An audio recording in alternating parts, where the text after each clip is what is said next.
How often should you service your bike? Well, whether you're a commuter cyclist or a hardcore racer, I'm going to tell you everything that you need to know so that you can keep your bike working properly, keep it safe, and save yourself time and money.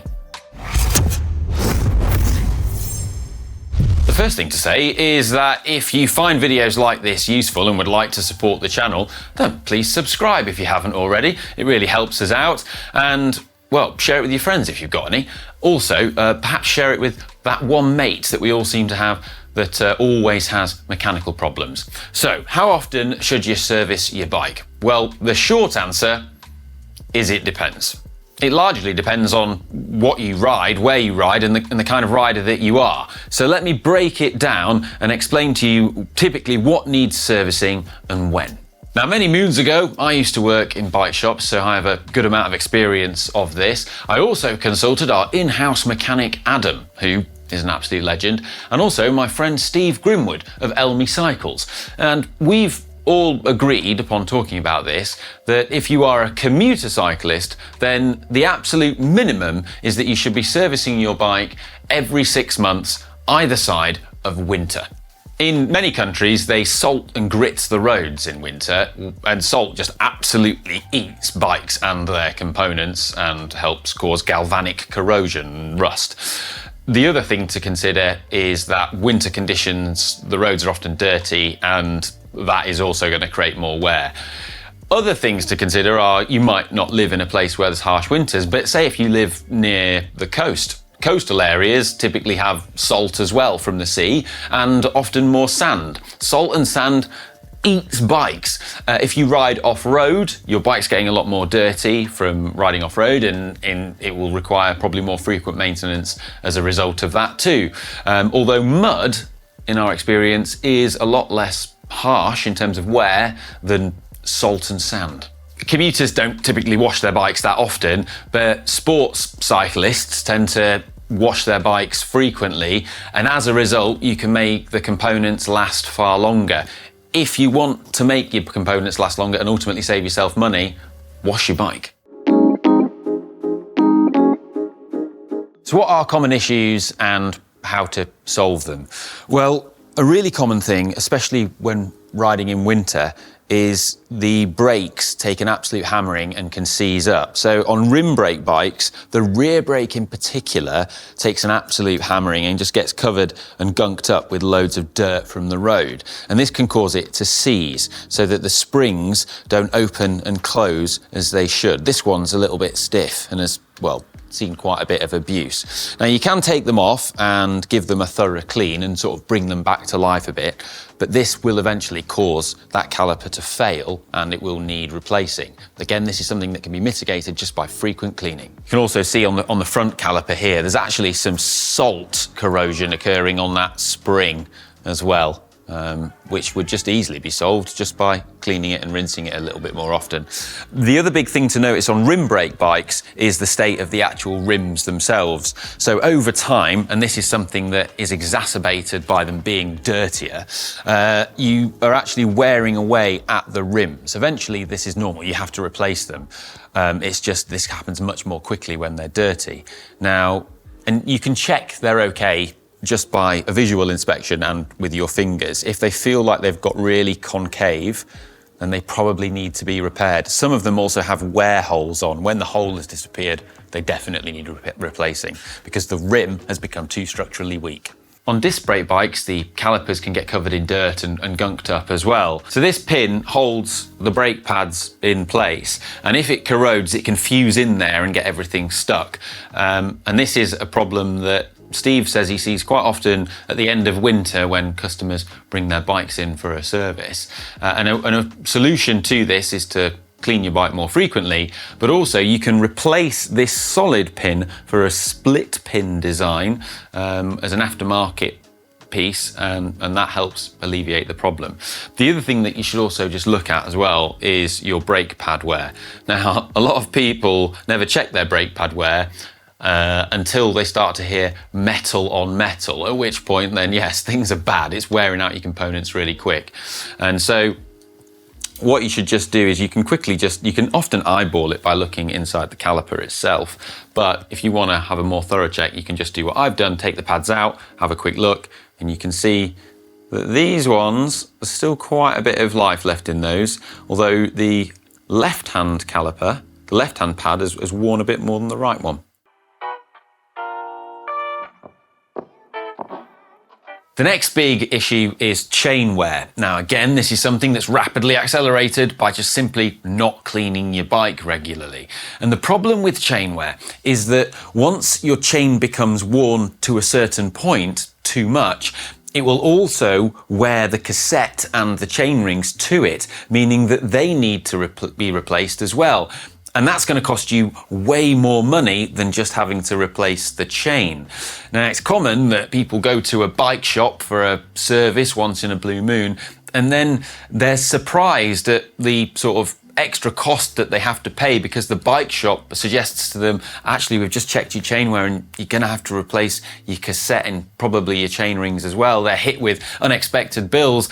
And if you're not that knowledgeable about bikes, you might be worried, and people often think that they're sort of being taken for a ride, like by a sort of dodgy used car salesman or a dodgy car garage, and being hit with, things that they shouldn't have to replace.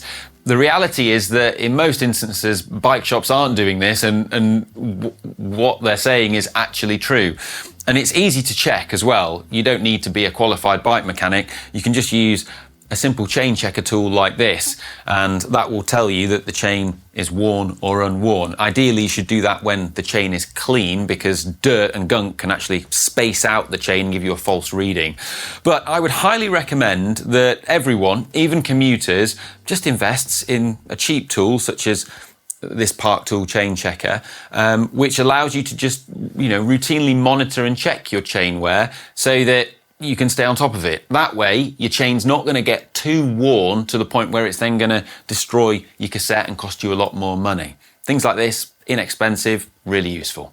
Something to be aware of, particularly for e-bike users, is that you find that a lot of people commuting on e-bikes tend to really lean on the e-bike motor, and as a result, they don't really use the gears and the cassette. So what you find is typically disproportionate wear on the two smallest cogs on the cassette.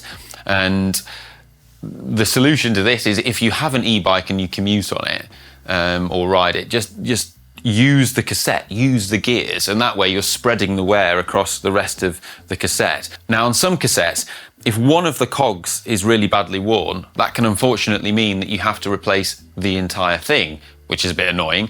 However, on other cassettes, and I think this is the case with sort of modern Shimano ones, you can now actually just get the replacement sprockets, and the rest of the cassette can be kept and good to go, which can save you some money. So that's worth knowing about.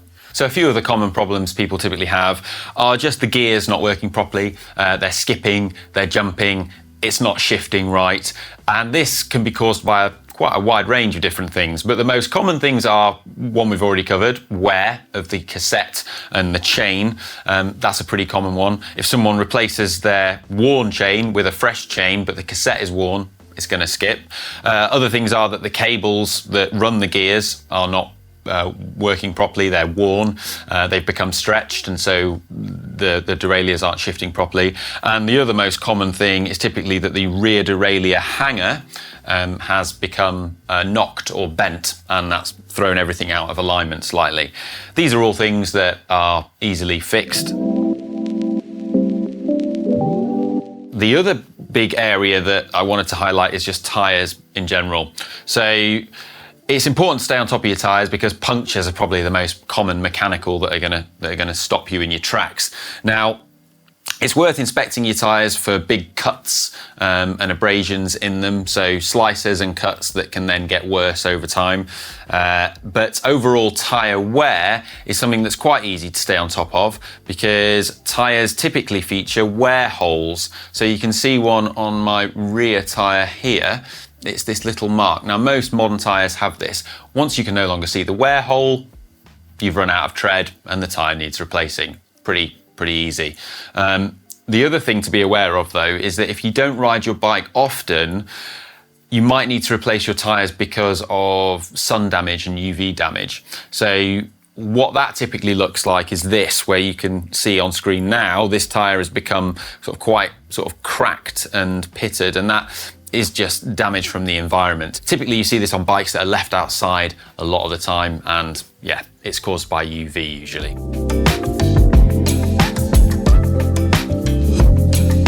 Something else that's really important to consider and people often forget about is those of you who might use your bike for indoor training, the bike still needs to be maintained and looked at because there's some serious things that can happen. So firstly, chain wear still occurs, and so you should check that even when your bike is indoors, although it's likely to happen at a slower rate than riding in dirty, wet conditions.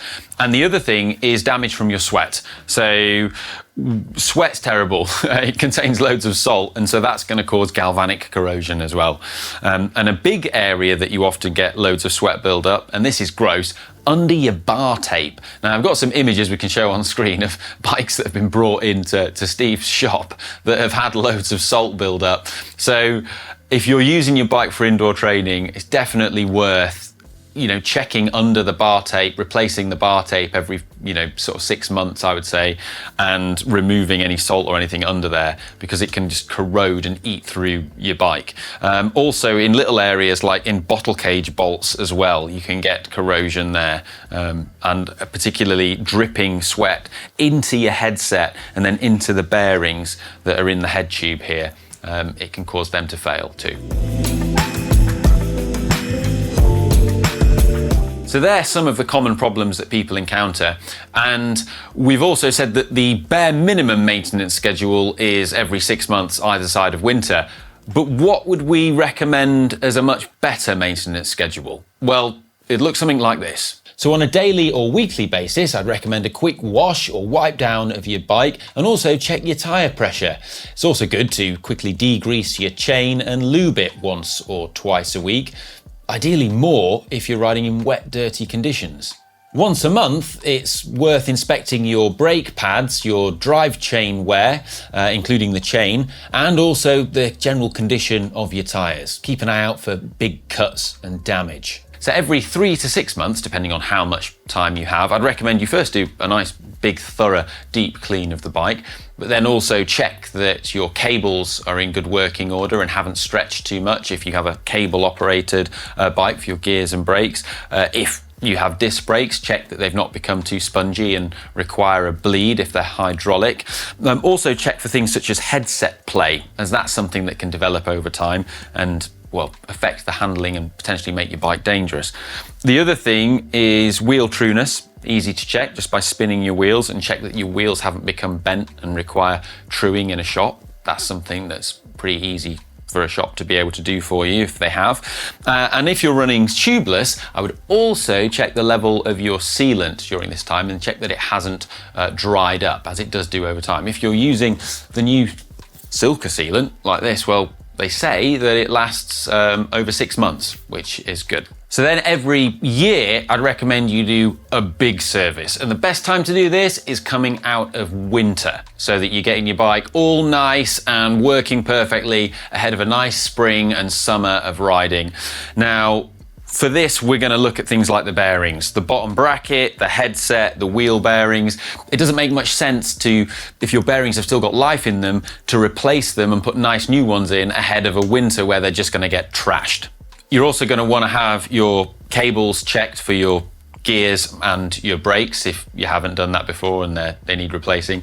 And your hydraulic disc brakes, they might need a bleed again if you haven't done that 6 months before. The other thing to check is that if you rode your bike indoors over winter, you want to be looking for that salt corrosion under the bar tape that I mentioned, and also just check the overall drivetrain wear and see where it's at. It might be time for a new chain. I mean, that's loads of useful information, but how am I going to remember all of this? Well, top tip, right? You can get your phone, everyone has one of these, set yourself a reminder on your phone of when you should get your bike serviced. Hey Siri, can you remind me to service my bike on the 12th of November? It's done it. Also, make friends with a good local bike shop. they're absolutely brilliant. Hopefully, there's a good one near you. If you live in Ipswich, it's easy. Just go see Steve at Elmy Cycles, he's a legend. If you want to save money though and don't want to take your bike to a local bike shop or live in a place where there are no local bike shops, then, well, you can do these jobs yourself. We have loads of instructional videos all on the channel showing you how to do all of the maintenance jobs that we've mentioned and discussed here, as well as a maintenance guidebook that's available at shop.global cycling network. So if that sounds like something you're interested in, check it out. Hope you found this video useful. Share it with your friends if you've got any. I'm going to go now. Love you. Bye.